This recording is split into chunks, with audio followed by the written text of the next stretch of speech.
Audio Jungle.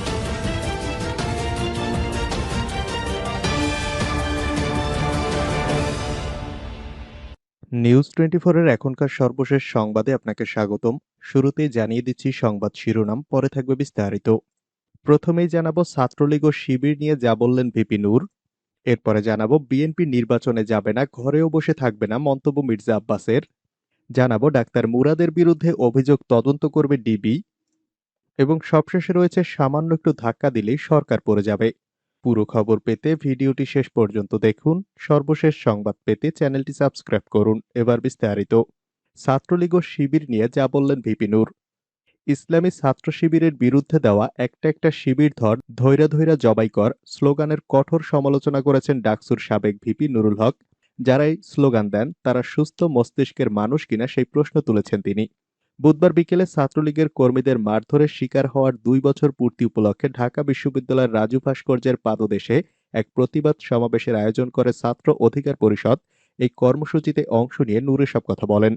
ছাত্র শিবির ৭১-এর স্বাধীনতা বিরোধী দল জামায়াতে ইসলামের সহযোগী ছাত্র সংগঠন ঢাকা বিশ্ববিদ্যালয় কর্তৃপক্ষ ক্যাম্পাসে শিবিরের রাজনীতি নিষিদ্ধ করেছে।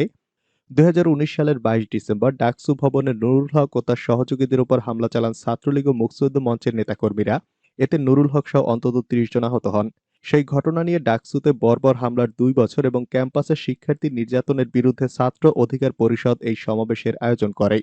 এতে নুরুল হক নূর বলেন, ছাত্রলীগ রাজু ভাস্কর্যে দাঁড়িয়ে স্লোগান দেয় একটা একটা শিবির ধর, ধৈরা ধৈরা জবাই কর। শিবির নিষিদ্ধ সংগঠন হলে তাদের আইনগতভাবে নিষিদ্ধ করুন, আমরাও একমত। অপকর্ম থাকলে তাদের বিরুদ্ধে ব্যবস্থা নিতে হবে। কিন্তু কিভাবে একটা সংগঠন মানুষকে জবাই করার স্লোগান দেয়? এদের কি সুস্থ মস্তিষ্কের মানুষ বলে মনে হয়? ছাত্রলীগ নিয়ে নূর বলেন, ছাত্রলীগের ইতিহাস ঐতিহ্য আছে কিন্তু কোনো বর্তমান নেই। গত ২০ বছরে ছাত্রলীগ এমন কোনো অঘটন নেই যা করেনি। অভিভাবকদের বলবো, আপনার সন্তান এই গুন্ডাপান্ডাদের সঙ্গে মিশে খুনি হয়ে যাচ্ছে কিনা এটা খেয়াল রাখতে হবে। ছাত্রলীগ নামের মেশিনে ঢুকে মেধাবী শিক্ষার্থীরা খুনি হয়ে যাচ্ছে, এই মেশিন ভাঙতে হবে। বিশ্ববিদ্যালয়গুলোতে আধুনিক দাস প্রথা তৈরি করেছে ছাত্রলীগ, তাদের এই দুর্বৃত্তায়ন আর মেনে নেওয়া যাবে না। সমাবেশে নুরুল হক বলেন, হামলার সময় তাদের সঙ্গে ছাত্রলীগের কোনো বিরোধ ছিল না, পাল্টাপাল্টি কোনো কর্মসূচিও ছিল না। তবু ছাত্রলীগ সরকারের উচ্চ পর্যায়ের নির্দেশনায় হামলা করেছিল। তিনি বলেন, এটি কোনো সাধারণ ঘটনা ছিল না, এদেশের ভারতীয় এজেন্টদের পৃষ্ঠপোষকতায় এটি ঘটেছিল। শুধু এনআরসি সিএএ নিয়ে প্রতিবাদ করায় ভারতের পৃষ্ঠপোষকতায় রয়ের দালাল ও উগ্র হিন্দুত্ববাদের দোসররা সেদিন ডাকসু ভবনে আমাদের উপর হামলা ও তাণ্ডব চালিয়েছিল। বাংলাদেশে খুব অল্প সময়ের মধ্যেই ক্ষমতার পরিবর্তন হবে বলে মন্তব্য করে নুরুল হক নূর বলেন, আমি বলছি খুব অল্প সময়ের মধ্যেই বাংলাদেশে ক্ষমতার পরিবর্তন হবে, এই মাফিয়াদের নির্মম পতন হবে। সেদিন প্রতিটি আঘাতের কড়াই গণ্ডায় শোধ নেওয়া হবে, দেশে গণতন্ত্র ও আইনের শাসন প্রতিষ্ঠা করে প্রত্যেককে বিচারের আওতায় আনা হবে। ডাক্তার মুরাদের বিরুদ্ধে অভিযোগ তদন্ত করবে ডিবি।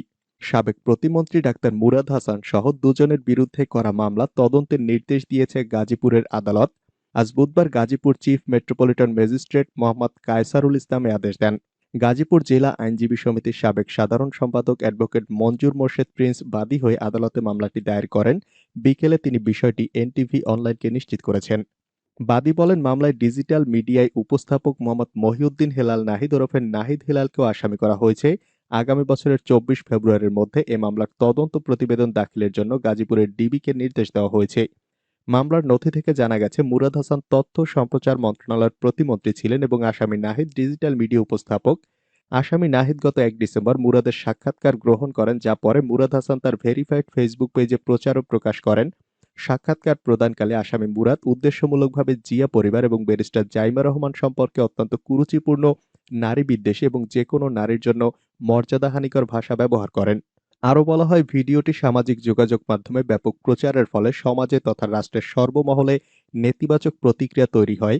সামাজিক প্ল্যাটফর্মে ডিজিটাল প্রক্রিয়ার মাধ্যমে স্বেচ্ছায় সজ্ঞান এবং উদ্দেশ্যমূলকভাবে মিথ্যা তথ্য বক্তব্য দিয়ে ব্যারিস্টার জাইমা রহমানকে সামাজিক ও ব্যক্তিগতভাবে অপমান, অপদস্থ ও হেয় প্রতিপন্ন করার অভিপ্রায়ে উক্ত ভিডিওটি প্রকাশ এবং প্রচার করেছেন, যা সার্বিকভাবে জিয়া পরিবারের সদস্যদের সঙ্গে সঙ্গে সমগ্র নারী সমাজের জন্য মানহানিকর এবং অপমানজনক। বিএনপি নির্বাচনে যাবে না, ঘরেও বসে থাকবে না, মন্তব্য মির্জা আব্বাসের। বিএনপির স্থায়ী কমিটির সদস্য মির্জা আব্বাস বলেছেন, তারা আওয়ামী লীগ সরকারের অধীনে কোনো নির্বাচনে যাবে না, এমনকি ঘরেও বসে থাকবে না। তিনি বলেন, নির্বাচন কমিশন তো দূরের কথা, বিএনপি এই সরকারের অধীনেই কোনো নির্বাচনে যাবে না, এমনকি ঘরে বসেও থাকবে না। একতরফা নির্বাচন প্রতিহত করা হবে। সাবেক প্রধানমন্ত্রী ও বিএনপি চেয়ারপারসন খালেদা জিয়ার নিঃশর্ত মুক্তি ও বিদেশে উন্নত চিকিৎসার দাবিতে যশোর টাউন হল ময়দানে বিএনপির সমাবেশে তিনি এ মন্তব্য করেন। মির্জা আব্বাস বলেন, এই সরকারের পৃথিবী দিন দিন ছোট হয়ে আসছে, অনেকেই আমেরিকায় অবাঞ্ছিত করা হয়েছে, এই সরকারের আরো অনেকের আমেরিকার ভিসা বাতিল হয়ে গেছে। রক্তের বিনিময়ে স্বাধীন করা এদেশের সরকারকে বিদেশে মাফিয়াদের দেশ বলে চেনে। এ অবস্থা থেকে দেশকে বের করতে হবে। সামান্য একটু ধাক্কা দিলেই সরকার পড়ে যাবে। সামান্য একটু ধাক্কা দিলেই সরকার পড়ে যাবে বলে মন্তব্য করেছেন বিএনপির স্থায়ী কমিটির সদস্য গয়েশ্বর চন্দ্র রায়। তিনি বলেন, জনগণ যখন কোনো সরকারকে চায় না, তখন কোনো বিদেশি শক্তি তাকে রক্ষা করতে পারে না। যখন বিপদ আসবে, পুলিশও তখন পাশে থাকবে না। জনগণই আমাদের শক্তি। তাই পাড়া মহল্লায় আন্দোলন গড়ে তুলুন। সাহস করে রাজপথে নামলে সরকার বিদায় নেবেই। বুধবার দুপুরে বগুড়া জেলা বিএনপির আয়োজনে শহরের নবাববাড়ি রোডের জেলা কার্যালয়ের সামনে অনুষ্ঠিত বিক্ষোভ সমাবেশে প্রধান অতিথির বক্তব্যে তিনি এসব কথা বলেন। ওমিক্রন ঝড়ের জন্য প্রস্তুত থাকার পরামর্শ বিশ্ব স্বাস্থ্য সংস্থার। বিশ্বের বিভিন্ন দেশে ওমিক্রনের দ্রুত বিস্তারের কথা উল্লেখ করে সব দেশগুলোকে উদ্ভূত করোনা পরিস্থিতি মোকাবেলার জন্য প্রস্তুতি নেওয়ার কথা জানিয়েছে বিশ্ব স্বাস্থ্য সংস্থা। ডাব্লিউএইচওর ইউরোপের আঞ্চলিক পরিচালক মঙ্গলবার ভিয়েনায় এক সংবাদ সম্মেলনে বলেন, ইউরোপ, রাশিয়া এবং মধ্য এশিয়ার 53টি দেশে ওমিক্রনের 38টি কেস শনাক্ত করা হয়েছে এবং এটি ডেনমার্ক, পর্তুগাল ও যুক্তরাজ্য সহ বেশ কিছু অঞ্চলে ভয়ঙ্কর হয়ে উঠেছে। তিনি বলেন, আরও একটি ঝড় আসছে। ওমিক্রন কয়েক সপ্তাহের মধ্যে আরো শক্তিশালী হয়ে উঠবে এবং চিকিৎসা ব্যবস্থাকে হুমকির মুখে ফেলবে।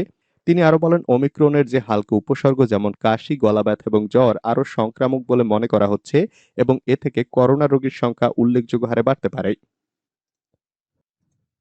সীমান্তে গরু ব্যবসায়ীকে হাত পা বেঁধে পুড়িয়ে হত্যা। নেত্রকোনার কলমাকান্দা উপজেলার সীমান্ত এলাকার মজিবুর রহমান নামে এক গরু ব্যবসায়ীকে হাত পা বেঁধে পুড়িয়ে হত্যার অভিযোগ উঠেছে। মঙ্গলবার রাতে উপজেলার পাঁচগাঁও গ্রামে এ ঘটনা ঘটে। নিহত মজিবুর রহমান ওই গ্রামের মৃত আব্বাস আলীর ছেলে। পুলিশ ও স্থানীয় সূত্রে জানা যায়, কলমাকান্দা উপজেলার পাঁচগাঁও বাজারের ব্যবসায়ী মজিবুর রহমান মঙ্গলবার সন্ধ্যায় বাড়ি থেকে বের হয়ে রাতে আর ফেরেননি। বাড়ির লোকজন সকালে উঠে তাকে না পেয়ে খোঁজাখুঁজি করেন। পরে বাড়ির পাশে একটি ধান খেতে তার হাত পা বাঁধা আগুনে পোড়ানো লাশটি দেখতে পেয়ে পুলিশে খবর দেন। পরে পুলিশ তার লাশ উদ্ধার করে ময়না তদন্তের জন্য নেত্রকোনা আধুনিক সদর হাসপাতাল মর্গে পাঠায়। নিহত মজিবুর রহমানের বড় ভাই আতাউর রহমান বলেন, আমার ভাই গরু ব্যবসায়ী ছিলেন, তাকে কে বা কারা বাড়ির পশ্চিম পাশে একটি পুকুরের পাশে পুড়িয়ে হত্যা করেছে। তার হাত পা জিআই তার দিয়ে বাঁধা অবস্থায় আছে।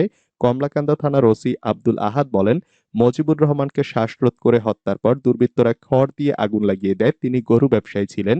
ঘটনার তদন্ত করা হচ্ছে, দায়ীদের গ্রেফতারের চেষ্টা চলছে। খালেদা জিয়াকে বিদেশে না পাঠানো পর্যন্ত বিএনপির কর্মসূচি চলবে। খালেদা জিয়ার মুক্তি ও বিদেশে তার উন্নত চিকিৎসাকেই এই মুহূর্তে সবচেয়ে বেশি অগ্রাধিকার দিচ্ছে বিএনপি। তাই যতদিন না সরকার খালেদা জিয়াকে বিদেশে পাঠানোর ব্যবস্থা করছে, ততদিন কর্মসূচিতে বিরতি দেবে না দলটি। বিএনপির দায়িত্বশীল একাধিক নেতা বলছেন, ঢাকায় মহাসমাবেশ, অবস্থা বুঝে ট্রেন মার্চ ও লং মার্চ করারও চিন্তা আছে তাদের। আজ বুধবার ধারাবাহিকভাবে ৩২ জেলায় সমাবেশের কর্মসূচি শুরু হচ্ছে বিএনপির। এসব কর্মসূচি ৩০ ডিসেম্বর পর্যন্ত চলবে। এর মধ্যে ২২, ২৪ ও ২৬ ডিসেম্বর বিভিন্ন বিভাগের জেলা সদরে প্রতিদিন ৬টি সমাবেশ হবে। আর ২৮ ও ৩০ ডিসেম্বর প্রতিদিন ৭টি করে সমাবেশ হবে জেলা পর্যায়ে। প্রথম দিনে আজ ঢাকা বিভাগের টাঙ্গাইলে, খুলনা বিভাগের যশোরে, রংপুর বিভাগের দিনাজপুরে, রাজশাহী বিভাগের বগুড়ায়, সিলেট বিভাগের হবিগঞ্জ ও চট্টগ্রাম বিভাগের ব্রাহ্মণবাড়িয়ায় সমাবেশ হবে। এসব কর্মসূচিতে দলের জ্যেষ্ঠ ও কেন্দ্রীয় নেতারা উপস্থিত থাকবেন। বিএনপির কেন্দ্রীয় দপ্তরের তথ্য অনুযায়ী আজ বিকেলে টাঙ্গাইলের সমাবেশে বিএনপির মহাসচিব মির্জা ফখরুল ইসলাম আলমগীর প্রধান অতিথি থাকবেন। হবিগঞ্জের সমাবেশে দলের স্থায়ী কমিটির সদস্য খন্দকার মোশাররফ হোসেন, বগুড়ার সমাবেশে গয়েশ্বর চন্দ্র রায়, দিনাজপুরের নজরুল ইসলাম খান এবং ব্রাহ্মণবাড়িয়ার সমাবেশে আমির খসরু মাহমুদ চৌধুরী প্রধান অতিথি থাকবেন। শিবগঞ্জ সীমান্তে বিএসএফ এর গুলিতে বাংলাদেশি নিহত। চাঁপাইনবাবগঞ্জের শিবগঞ্জে বিএসএফ এর গুলিতে এক বাংলাদেশি তরুণ নিহত হওয়ার অভিযোগ উঠেছে। গতকাল মঙ্গলবার রাতে উপজেলার শাহবাজপুর ইউনিয়নের আজমতপুর বাগিচাপাড়া সীমান্তে এ ঘটনা ঘটে। স্থানীয় লোকজনের অভিযোগ, ইব্রাহিম আলী নামের বাংলাদেশি এক তরুণ নিহত হয়েছেন। গতকাল দিবাগত রাত ২:৩০টার দিকে সীমান্তে গুলির ঘটনায় ইব্রাহিম মারা গেছেন। তার লাশ বিএসএফ এর কাছে আছে বলে দাবি তাদের।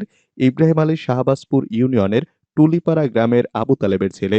এ বিষয়ে ৫৯ বিজিবির অধিনায়ক লেফটেন্যান্ট কর্নেল আমির হোসেন মোল্লা প্রথম আলোকে বলেন, আজমতপুর সীমান্তে গুলিতে মৃত্যুর ঘটনা ঘটেছে, তবে নিহত ব্যক্তি বাংলাদেশি কিনা এবং বিএসএফ এর গুলিতেই নিহত হয়েছেন কিনা সেটার খোঁজ নেওয়া হচ্ছে। বিষয়টি নিয়ে বিএসএফ এর সঙ্গে যোগাযোগ করা হচ্ছে, তবে বিএসএফ এর পক্ষ থেকে এখনো এ বিষয়ে কিছু জানানো হয়নি। যশোরে টাউন হল মাঠ দখল বিএনপি নেতাকর্মীদের। খালেদা জিয়ার নিঃশর্ত মুক্তি ও বিদেশে উন্নত চিকিৎসার দাবিতে বিএনপির কেন্দ্রীয় কর্মসূচির অংশ হিসেবে যশোরে আয়োজিত গণসমাবেশ সফল করতে স্থানীয় টাউন হল মাঠের দখল নিয়েছে দলটির নেতাকর্মীরা। ইতোমধ্যে তারা মাঠ প্রস্তুতের কাজও শুরু করেছেন। দুপুর ২টায় এ সমাবেশ অনুষ্ঠানের কথা রয়েছে। দলের স্থায়ী কমিটির সদস্য মির্জা আব্বাস সমাবেশে বক্তব্য রাখবেন। কোতোয়ালি থানার অফিসার ইনচার্জ তাজুল ইসলাম জানান, পুলিশ সমাবেশে বাধা দেয়নি, বরং আইন শৃঙ্খলা রক্ষায় দায়িত্ব পালন করছেন তারা। এদিকে বিএনপি দীর্ঘ ৯ বছর পর যশোরে প্রকাশ্যে বড় ধরনের কোনো জমায়েত করতে যাচ্ছে। ফলে এ সমাবেশকে ঘিরে নেতাকর্মীদের মধ্যে আগ্রহ উচ্ছ্বাস লক্ষ্য করা যাচ্ছে। গণসমাবেশ আয়োজনের জন্য বিএনপি জেলা ও পুলিশ প্রশাসনের কাছে সমাবেশস্থল হিসেবে ৩টি বিকল্প মাঠের প্রস্তাব দেয়। তবে মঙ্গলবার পর্যন্ত প্রশাসনের পক্ষ থেকে গণসমাবেশের অনুমতির ব্যাপারে বিএনপিকে কিছু জানানো হয়নি। বরং এদিন সন্ধ্যার পর থেকে টাউন হল মাঠ সহ শহর জুড়ে অবস্থান নেয় পুলিশ। বুধবার ভোর থেকে বিভিন্ন উপজেলা হতে আসা দলটির নেতাকর্মীরা টাউন হল মাঠে ঢুকতে চাইলে পড়েন পুলিশি বাধার মুখে। মনিরামপুর থানা যুব দলের সদস্য সচিব সাইদুল ইসলাম বলেন, দুপুর ২টায় সমাবেশ হলেও তারা সকাল ৭টায় যশোরে পৌঁছান, কিন্তু পুলিশ তাদেরকে টাউন হল মাঠে প্রবেশ করতে দেয়নি। একই অভিযোগ করেন ঝিকরগাছার যুবদল কর্মী সুজন মিয়া। এদিকে সকাল 8:45টায় বিএনপির কেন্দ্রীয় সহসাংগঠনিক সম্পাদক অনিন্দু ইসলাম অমিতির নেতৃত্বে নেতাকর্মীরা বাধা উপেক্ষা করে মিছিল সহকারে টাউন হল মাঠে ঢুকে পড়েন। তারা মাঠের দখল নিয়ে মঞ্চ ও মাইক সংযোগের কাজ শুরু করেন। তবে অনিন্দু ইসলাম অমিত বলেন, প্রশাসনের সঙ্গে তাদের ইতিবাচক যোগাযোগ চলছিল, যার ফলশ্রুতিতে অনুমতি সাপেক্ষে বিএনপি সমাবেশ করছে।